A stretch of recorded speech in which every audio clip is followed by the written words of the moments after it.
Bonjour à tous, je suis contente de vous retrouver pour cette nouvelle vidéo. Aujourd'hui, je vous fais le tour de mon petit appartement de 40 mètres carrés. C'est un petit appartement minimaliste, cosy et fonctionnel. Donc si vous êtes en quête d'inspiration pour aménager un petit espace, j'espère vivement qu'en partageant cette vidéo, ça pourra vous aider. C'est un appartement, comme j'ai dit, de 40 mètres carrés que je partage avec mon copain. Il est constitué d'une chambre, d'une pièce de vie, d'une cuisine et d'une salle de bain. Pour situer un peu, on se retrouve ici dans une petite banlieue dans l'ouest parisien. Et ce que j'apprécie vraiment dans le coin, c'est la proximité avec les quais de Seine. C'est ultra sympa pour se balader. Donc maintenant, commençons la visite à proprement parler. Lorsqu'on rentre dans l'appartement, on tombe sur ce petit hall. Sur la gauche, on a installé une petite étagère pour les clés, un miroir et un diffuseur de parfum qui laisse une odeur agréable à peine on rentre dans la pièce. Et bien sûr, on n'a pas oublié la petite patère pour ranger les manteaux et les sacs qu'on utilise sur le moment. Sur la droite, on a ce grand placard qui est pratique. Ici, on range la table à repasser, une bonne partie de chaussures et d'autres bacs de rangement dans lesquels on va retrouver plein de petits trucs comme les matelas gonflables et voilà. Globalement, pour la déco de cette entrée, j'ai choisi de mettre en avant certains objets qui évoquent un peu la culture africaine.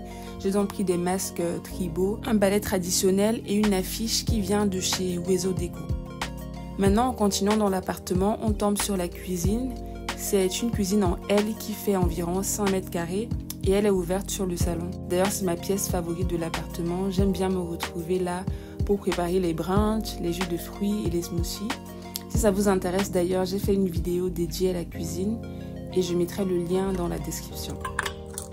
Donc la cuisine, on l'a conçue chez Ikea. L'idée, c'était de créer une cuisine fonctionnelle mais aussi spacieuse, d'autant plus qu'elle est petite. On a donc choisi des façades blanches pour les meubles bas, histoire de bien renvoyer la lumière, et les étagères ouvertes pour les meubles hauts. Et je suis absolument fan des étagères ouvertes parce que j'ai l'impression que ça alourdit moins. Et j'aime bien le côté exposition que ça procure. Donc d'un côté, on a des étagères où on garde tous les produits secs dans des bocaux. Et de l'autre côté, on retrouve les plats, les verres et les bols. Je dirais que mon style de vie s'inspire beaucoup du minimalisme, le fait d'avoir moins mais mieux. Du coup, tout ce qu'on retrouve sur les étagères, c'est uniquement ce qu'on possède et pas plus. Sur le plan de travail, on a quelques fruits, les ustensiles de cuisine, petit tour rapide du frigo. Il y a quelques trucs qu'on retrouvera toujours, donc par exemple les fruits, la salade et les sauces. Maintenant on passe au salon qui donne sur la cuisine. C'est une pièce en longueur et j'aime beaucoup le fait qu'elle soit lumineuse. J'aime aussi la vue dégagée, surtout le fait qu'il n'y ait pas un vis-à-vis direct. Tous les jours on essaie de garder la pièce rangée comme vous voyez là parce que ça fait du bien. Mais ça arrive bien sûr qu'elle soit en désordre, ça arrive très souvent même et ça ressemble à ça. Un étendoir en plein milieu qui prend trop de place, des choses qui traînent sur le bord du canapé, sur le tapis, c'est la vraie vie. Du coup, la pièce de vie, elle est divisée en deux coins. On a une partie salon avec le canapé qui est suffisamment large et que j'aime quand même. Il vient de chez Alinea. Mais si je devais choisir un nouveau canapé, je choisirais un qui a une assise un peu plus profonde. Sinon d'ailleurs, pour être plus confortable, j'aime beaucoup m'installer sur le tapis pour lire et pour me détendre. Pour que ça soit plus facile de circuler, on a choisi des petits tabourets de chez Ikea. Ils font office de table d'appoint et d'assises supplémentaires. En face du canapé, on a la petite console où on range l'enceinte audio, quelques plantes et surtout le mur blanc parce qu'on a fait le choix de ne pas avoir de télé, mais à la place, on a pris un petit rétroprojecteur qu'on sort par moment pour regarder les contenus qu'on apprécie et qu'on aime. J'ai failli oublier de vous présenter le petit arbuste de l'appartement, le Ficus lyrata qui a tellement grandi. D'ailleurs, je dirais que les éléments naturels composent essentiellement la décoration de l'appartement et je trouve que c'est ultra apaisant. Les trucs comme le rotin, comme le bois, ça apporte beaucoup de relaxation et de calme à la pièce. On continue avec le coin salle à manger. Il y a ce petit ensemble de tables et de chaises qui vient de chez But. J'aime beaucoup la couleur bleue et en plus ça rentre parfaitement dans ce petit coin. Et pour plus de place, on a construit une banquette avec des caissons métaux de chez Ikea. Malheureusement, j'ai pas filmé le process, mais cette banquette sert aussi de meuble de rangement. C'est d'ailleurs là où on stocke toute la quantité de livres qu'on a. On range aussi des jeux de société et encore des livres.